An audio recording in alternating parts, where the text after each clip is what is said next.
Hello everybody. आज चाहिँ हामीले ओओपीमा टाइप्स अफ भेरिएबल र टाइप्स अफ मेथड्सको बारेमा बुझ्ने।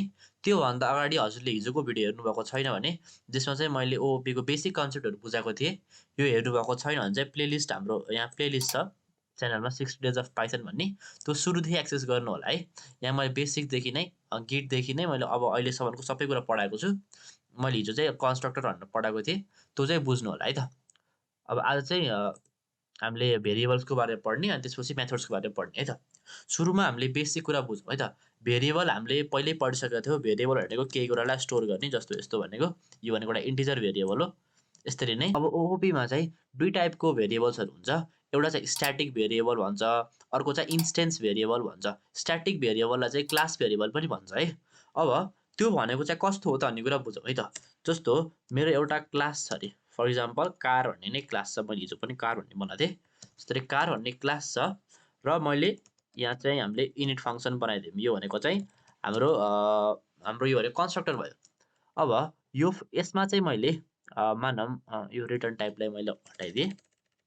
अब हामीलाई चाहिँ मानौँ कारको चाहिँ दुईवटा कुरा चाहियो। एउटा कारको ब्रान्ड, त्यसपछि एउटा कारको कलर चाहियो भने हामीले अस्ति गरे जस्तो सेल्फ डट, जस्तै यहाँ ब्रान्ड भनेर इक्वल्स ब्रान्ड हामीले यति गर्न मिल्छ। जस्तो BMW भन्ने ब्रान्ड हामीले हिजो गरेको थियौँ त्यस्तै। अनि त्यसपछि फेरि सेल्फ डट मानौँ कलर इज इक्वल टु अब मानौँ रेड गऱ्यो भने यो भनेको चाहिँ हाम्रो के हो भने इन्स्टेन्स भेरिएबल हो। किन इन्स्टेन्स भेरिएबल हो भने अब जस्तो मैले चाहिँ यहाँ यसको कारको चाहिँ मानौँ C1 भन्ने एउटा इन्स्टेन्स बनाएँ, कार1 भनेर यसरी इज इक्वल टु कार गरेँ। त्यसपछि यसलाई यसरी यो कन्स्ट्रक्टरलाई कल गरेको यो भनेको चाहिँ हामीले हिजो बुझेको थियौँ। अनि यसमा चाहिँ मैले के गर्न मिल्छ भने C1 dot brand is equal to, अब ब्रान्ड इज इक्वल टु मैले अर्को गर्न मिल्छ नि त, ABC यसरी गर्न मिल्छ नि त। यो हामीले यसरी चेन्ज गर्न मिल्थ्यो। यसलाई एकचोटि प्रिन्ट गरेर हेरौँ है त। सुरुमा चाहिँ मैले चेन्ज नगरिकन प्रिन्ट गर्छु। जस्तो C1 डट ब्रान्ड भनेर यसरी यसलाई प्रिन्ट गर्छु। त्यसपछि फेरि तलतिर चाहिँ यहाँ प्रिन्ट गरेर चाहिँ C1 डट ब्रान्डलाई नै प्रिन्ट गरौँ है त। यसलाई रन गरेर हेऱ्यो भने अब यहाँ हेर्नु त आउटपुट हेर्नु त, एउटामा BMW छ, एउटामा ABC छ। यो भनेको चाहिँ के भयो भने हामीले चाहिँ इन्स्टेन्सको थ्रुबाट चाहिँ एउटा भेरिएबलको इन्स्टेन्सको थ्रुबाट चाहिँ यो कलर यो सरी ब्रान्ड भन्ने भेरिएबलको हामीले भ्यालु चेन्ज गरियो। यो भनेको चाहिँ हाम्रो इन्स्टेन्स भेरिएबल हो। यसलाई चाहिँ इन्स्टेन्स भेरिएबल भन्छ। अब चाहिँ हामीले क्लास भेरिएबल भनेको के हो भन्ने कुरा बुझौँ है त। जस्तो हाम्रो कारको व्हील कतिवटा हुन्छ, मानौँ W भनेर व्हील छ, W भनेको 4वटा हुन्छ व्हील यसरी हुन्छ। यो फङ्सनभन्दा माथि यो कन्स्ट्रक्टर भयो नि, योभन्दा माथि हामीले जुन भेरिएबल डिक्लेयर गर्छौँ नि त्यसलाई चाहिँ हामीले क्लास भेरिएबल भनिन्छ। अब यो भेरिएबललाई हामीले एक्सट्र्याक्ट गर्नको लागि युज गर्नको लागि के गर्न सकिन्छ त भने प्रिन्ट कार डट W गर्नुपर्छ नि। किन त्यस्तो गर्नुपर्छ? किन गर्नुपर्छ भने यो भनेको हाम्रो क्लासको भेरिएबल हो। क्लासको भेरिएबल भएर नै हामीले क्लासको नामबाट नै गर्नुपर्छ यसलाई। अब यसलाई हामीले चेन्ज गर्न पर्यो भने पनि के गर्नुपर्छ भने car dot W is equal to मानौँ एउटा कार 5वटा चक्काको छ भने यस्तो गर्न मिल्छ। अनि फेरि हामीले यो गर्नको लागि कार डट W नै कार डट W नै गर्नुपर्छ है त। अब यसलाई एकचोटि रन गरेर हेरौँ त।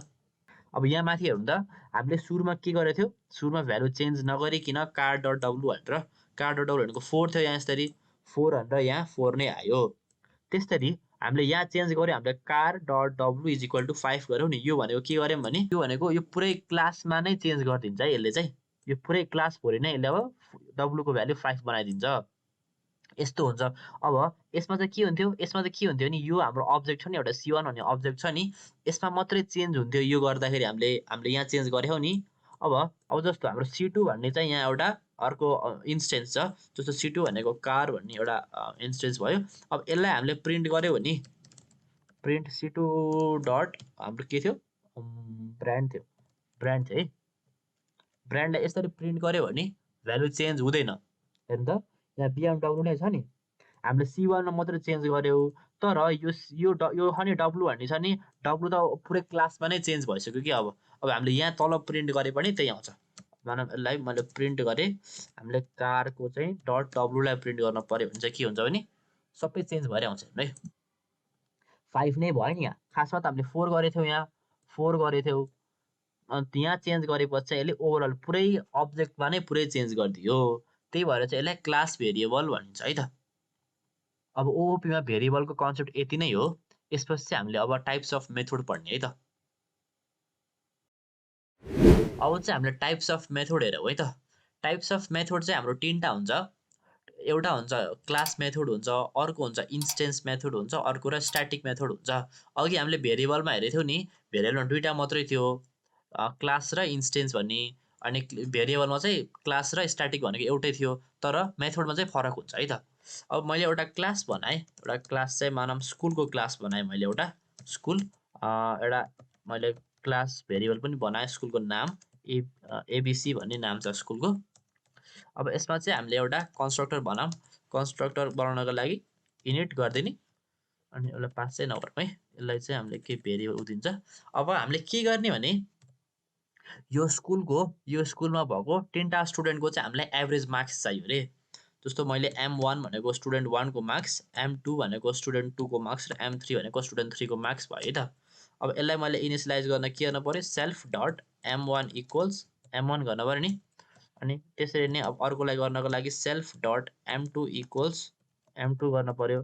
यसरी नै self dot M3 equals M3 गर्नु पर्यो। अब यो भयो हाम्रो इन्स्टेन्सको भेरिएबल, अघि भर्खर हेरेको थियौँ।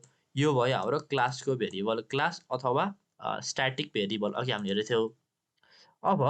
अब हामीले के डिस्कस गर्यो भने इन्स्टेन्स मेथड भनेको चाहिँ के हो भन्ने कुरा गरौँ है त। अब हामीलाई यो स्टुडेन्टहरूको एभरेज चाहिएको छ भने हामीले इन्स्टेन्स भेरिएबल युज गर्नु पर्यो नि त। यिनीहरू यो भेरिएबल जसले युज गर्छ नि, जुन मेथडले युज गर्छ नि, त्यसलाई चाहिँ हामीले भनिन्छ इन्स्टेन्स मेथड भनिन्छ है। जस्तो डिफाइन गरेँ मैले एउटा मेथड गेट भ्यार भन्ने, यसरी गरेँ, सरी गेट भ्यार भन्दा पनि गेट एभरेज गरौँ। यसलाई चाहिँ अलिक बुझ्छ यसले, सेल्फ बुझ्छ भन्नु खोजेको चाहिँ बुझिन्छ, अरूले हेर्दाखेरि बुझिन्छ भन्नु खोजेको। अब यसले के गर्छ भने यसले चाहिँ रिटर्न गर्छ। के रिटर्न गर्छ भने यिनीहरू 3टालाई प्लस गरेर डिभाइड बाई 3 गर्छ। एभरेज भनेको त त्यही हो नि त। मैले चाहिँ expression लेखिदिएँ M1 plus M2 plus M3 गरेर। अब यसले अनि डिभाइड बाई 3 गरेँ है त। यसले चाहिँ के गर्छ भने रिटर्न गर्छ भ्याल्यु। अब हामीले हेरौँ है त। मैले स्कुलको चाहिँ मानौँ S1 भन्ने एउटा इन्स्टेन्स बनाएँ, स्कुलको इन्स्टेन्स बनाएँ। यसमा के गर्नु पर्यो, हामीले 3टा भ्यालु राख्नु पर्यो नि त। जस्तो मैले ऱ्यान्डम भ्यालु राखिदिएँ 10 20 30 भनेर ऱ्यान्डम भ्यालु राखिदिएँ है त। अब मलाई एभरेज हेर्नको लागि के गर्नु पर्यो, प्रिन्ट गर्नु पर्यो। के प्रिन्ट गर्नु पर्यो, हाम्रो S1 भन्ने अब्जेक्टको कुन मेथड, गेट एभरेज भन्ने मेथडलाई यसरी कल गर्नु पर्यो है त।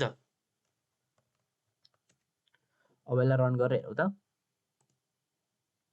यसरी आयो नि एभरेज, यहाँ 20 भनेर एभरेज आयो नि। यो भनेको चाहिँ हामीले के हो भने इन्स्टेन्स मेथडले प्रड्युस गरेको आउटपुट हो यसरी। अब यो भयो हाम्रो इन्स्टेन्स मेथडको। अब इन्स्टेन्स मेथडमा अरू कुराहरू पनि हुन्छ है।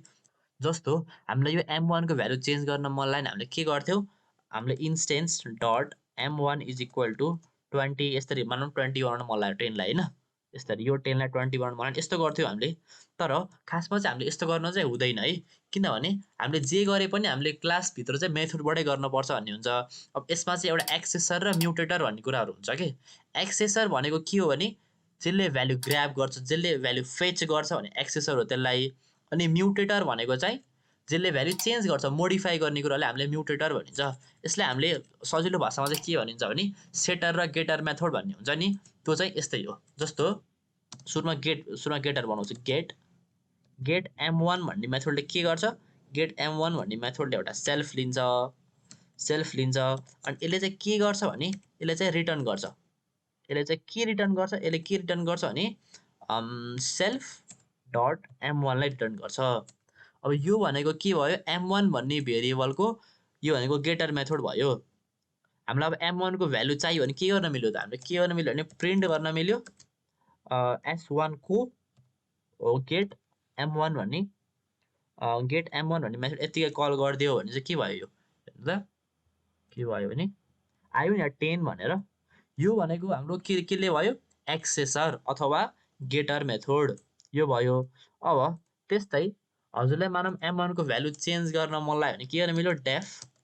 अब मैले सेट अन्डरस्कोर M1 भनेर एउटा बनाएँ, यसमा सेल्फ लाग्छ, सरी मैले यसलाई मिलाइदिन्छु, सेल्फ अन्डरस्कोर M1 भनेर यसरी सेट अन्डरस्कोर। अब यसले के गर्छ भने यसले चाहिँ हामीले एउटा भ्यालु सेट गर्ने हो भने चाहिँ एउटा भ्यालु लिन्छ। यसले चाहिँ सेटले के गर्ने, हामीले अघि यहाँ चेन्ज गरेको थियौँ नि, अघि हामीले के चेन्ज गरेको थियो भने यहाँ S1 डट के गर्थ्यो, S1 dot M1 is equal to 20 यस्तो गरेको थियौँ नि। यसको लागि 20 भने त भ्यालु हो नि त एउटा, त्यस्तै हामीले यहाँ एउटा भ्यालु दिनु पर्यो भ्यालु। अब के गर्नु पर्यो सेल्फ डट m1 को भ्यालु चेन्ज गर्ने हामीले m1 को भ्यालु के राख्ने हो m1 को भ्यालु राख्ने हो भ्याल। यो युजरले जे दिन्छ भ्यालु त्यो चाहिँ हामीले सेट गरिदिने हो हैन। त्यही भएर चाहिँ यस्तो भयो। अब हामीले यसलाई चाहिँ रन गरेर हेरौँ है त। s1 डट सेट m1 मानौँ हामीले m1 को भ्यालु 100 राखिदियौँ अहिलेको लागि है त हेर्नको लागि 100 भनेर राखेर यसलाई रन गर्यो भने यहाँ हेर्नु त 100 भनेर आयो नि। यो 100 केले आयो यो 100 केले आयो भने यो मेथडले आयो गेट मेथडले आयो है। किन त्यस्तो किन भयो भने सुरुमा हामीले सेट मेथडलाई कल गरेछौँ सेट मेथडले 100 राखिदियो केमा 100 राखिदियो m1 मा 100 राखिदियो। त्यही भएर चाहिँ हामीले यहाँ अघि रन गर्दाखेरि यसरी रन गर्दाखेरि चाहिँ 100 यहाँ यसरी देखेको है। यो चाहिँ हामीले धेरै युज गर्छौँ। पछि हामीले के गर्छौँ भने यो जति भेरिएबल हुन्छ नि त्यतिवटा नै गेटर र सेटर मेथड बनाइन्छ है हामीले चाहिँ। यसलाई चाहिँ मैले कमेन्ट गरिदिन्छु है यसलाई कमेन्ट अनि त्यसपछि माथि लेखिदिन्छु। हजुरलाई कोडहरू चाहिन्छ भने म सबै गिटहबमा चाहिँ राखिदिएको हुन्छु है। अब मैले यसलाई चाहिँ गेटर एन्ड सेटर भनेर यसरी राखिदिएँ। यसलाई के भन्छ अरू के भन्छ भने यसलाई एक्सेसर र म्युटेटर पनि भन्छ।